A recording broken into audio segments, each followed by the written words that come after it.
목이 곧은 백성이라는 말씀으로 우리 주님께서 주시는 은혜를 나누고자 합니다.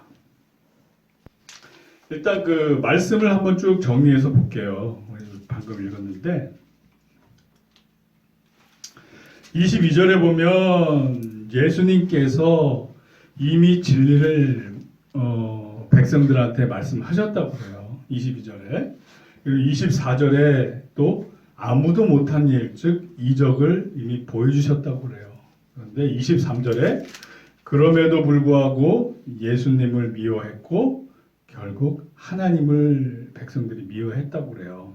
그리고 25절에 구원자 예수님께서 미움 받으신다는 예언이 시편 69장 4절에 있었는데 이것이 성취됐다는 얘기예요. 오늘 읽은 본문이 결국은 예수님이 말씀을 하시고 이적을 베풀어 주셨는데도 백성들은 믿지 않았다. 듣지 않았다. 이런 백성들을 구약에서는 뭐라고 부르냐 하면 목이 곧은 백성이다. 그래요. 그러니까 이제 목이 곧다는 것은 이제 왜 우리 교만한 사람들 보면 이렇게 모가지에 기부스 했냐 이런 얘기 하잖아요. 이게 같은 뜻이에요. 그러니까 하나님께서 이스라엘 백성을 너희는 목이 곧은 백성이다. 즉 우리들이 하는 말로 하나님께서 우리들에게 너네는 모가지에 기부스를 했다.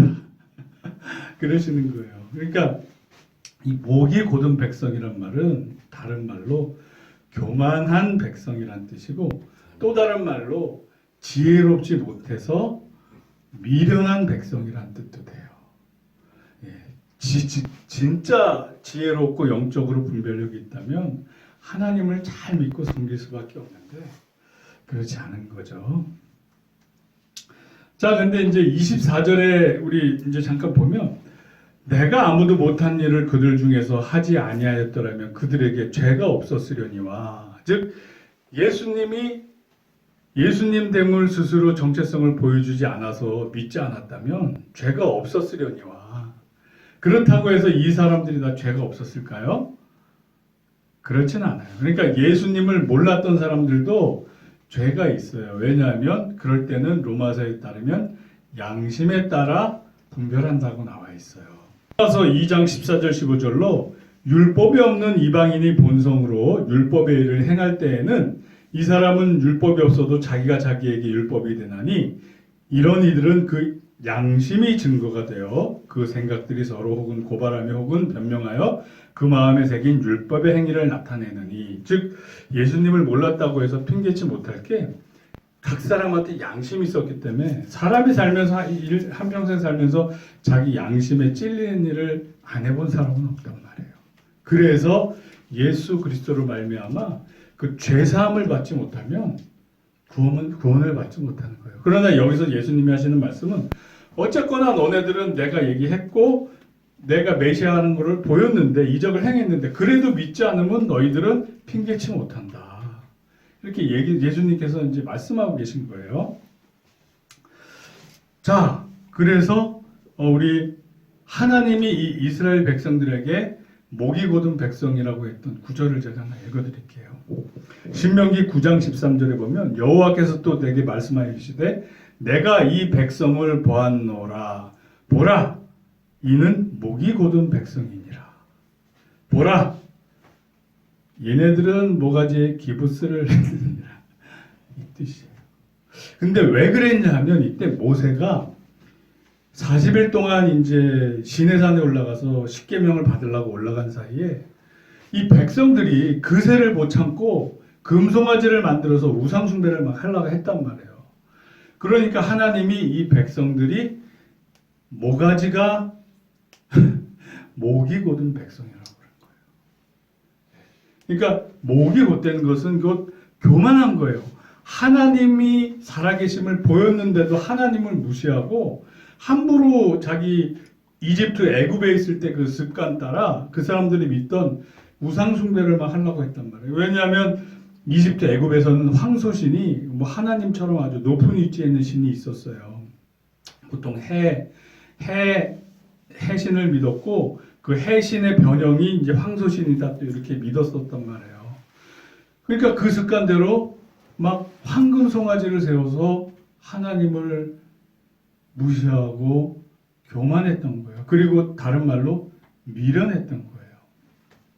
자, 한 구절 제가 더 읽어드릴게요. 신명기 31장 27절 말씀을 보면 내가 너희의 반역함과 목이 곧은 것을 아나니 오늘 내가 살아서 너희와 함께 있어도 너희가 여호와를 거역하였거든 하물며 내가 죽은 후에의 일이라. 그러니까 모세가 걱정하는 거예요. 내가 살아있어도 이 백성들은 이렇게 말을 안 듣고 목이 곧은데 교만한데 내가 죽고 나면 어떨까. 근데 결국 모세 이후에 그 여호수아 그리고 이제 사사기로 넘어가면서 이스라엘이 신앙이 많이 타락되는 사실이 벌어져요. 그리고 모세가 얘기했듯이 나와 같은 선지자가 또 나타나면 그의 말을 들으라 했는데 그 모세와 같은 선지자 즉 예수 그리스도가 이제 나중에 나타나서 복음을 우리에게 전하게 되죠. 자, 그러면 잠언에는 또 어떤 말이 있냐면 잠언 19장 3절에 사람이 미련함으로 자기 길을 굽게 하고 마음으로 여호와를 원망하는 거야. 그러니까 이스라엘 백성들이 목이 곧았고 미련했어요. 그래서 막 하나님이 살아서 역사하시는 걸 계속 보여줘도 하나님을 계속 원망하는 거예요.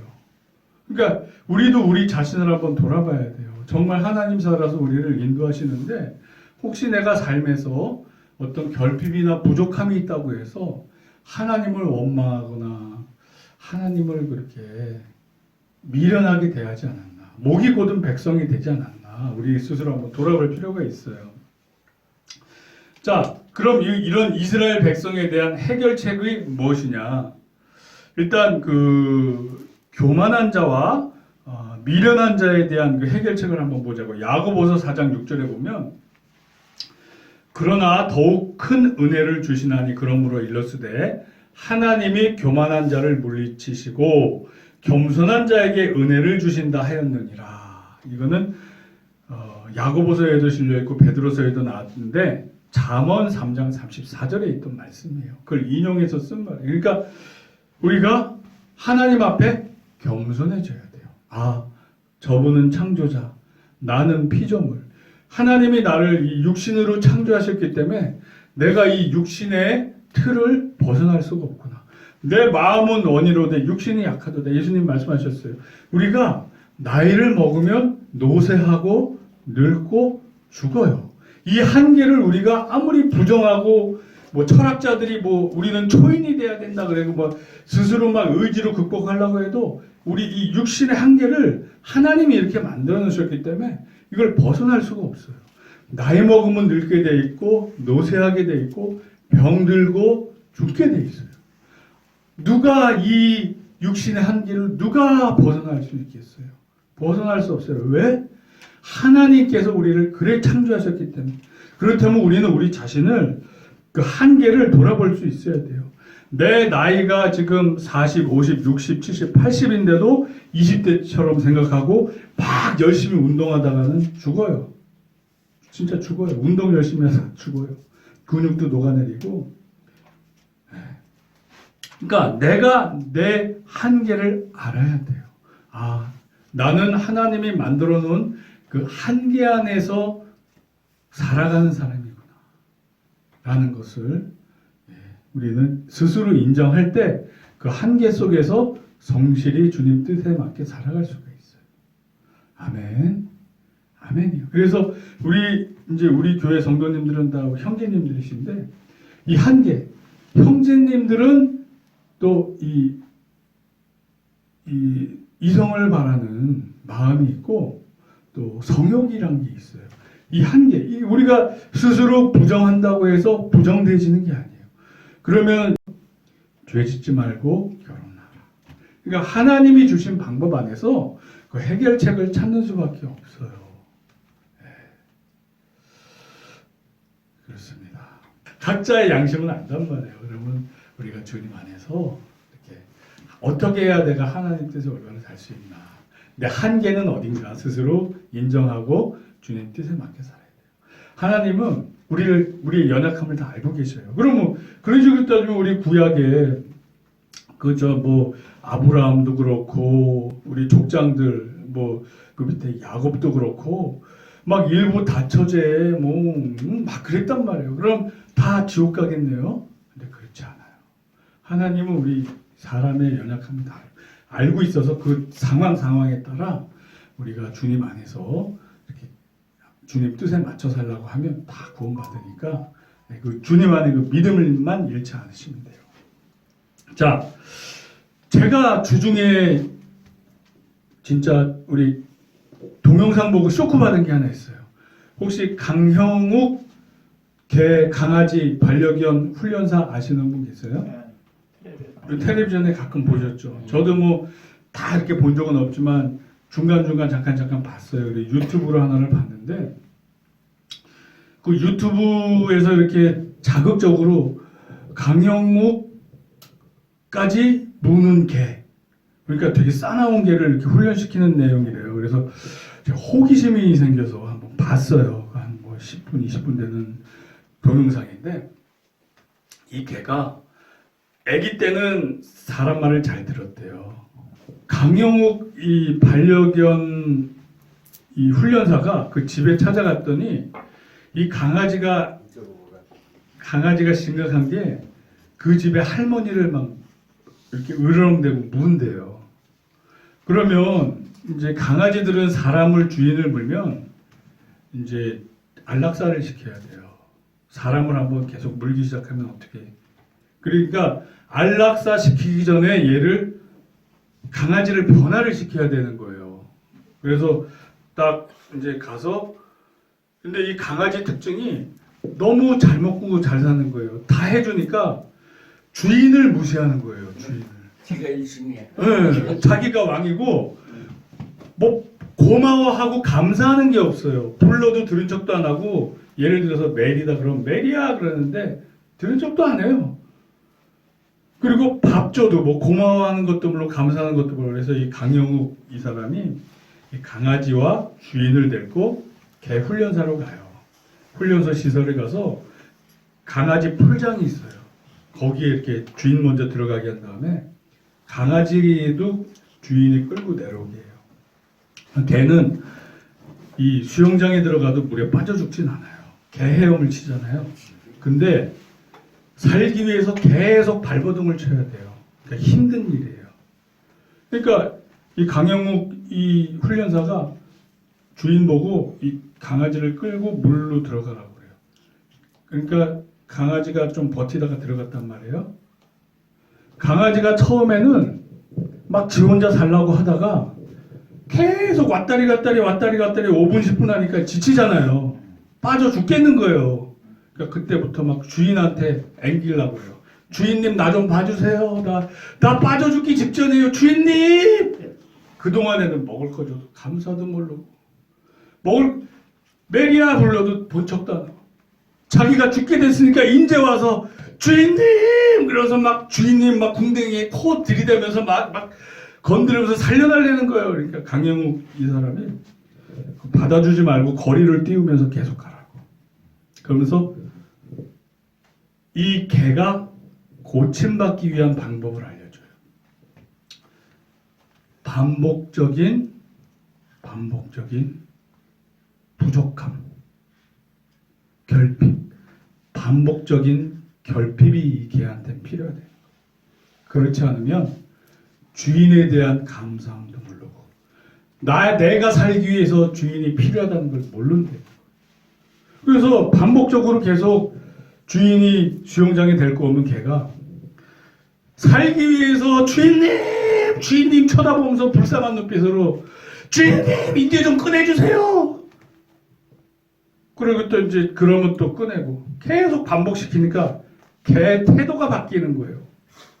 그 다음부터는 먹을 거 주면 감사합니다. 멍멍 깽깽 메리야 그러면 왜?